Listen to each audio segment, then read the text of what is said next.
This is the Dacia Sandero MK2, and if you need to change the fuel filter, well, only diesel engines will have a fuel filter here on the front part.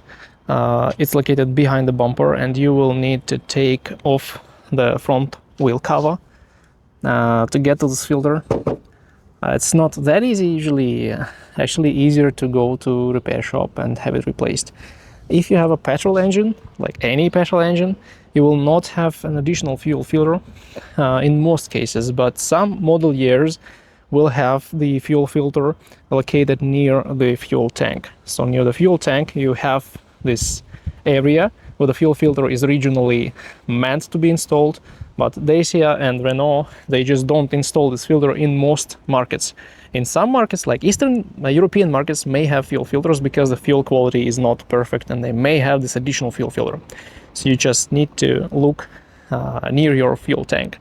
And for any fuel engine, they will have the mesh filter, the so-called mesh filter, that's located inside the tank in the fuel pump assembly, and this filter is not meant to be replaced.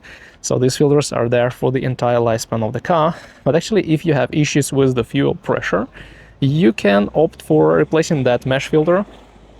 And also you will need to replace that filter, the small mesh filter, whenever you replace the fuel pump, just in order to prolong the lifespan of the new fuel pump. This is how it works in the Dacia Sandero MK2.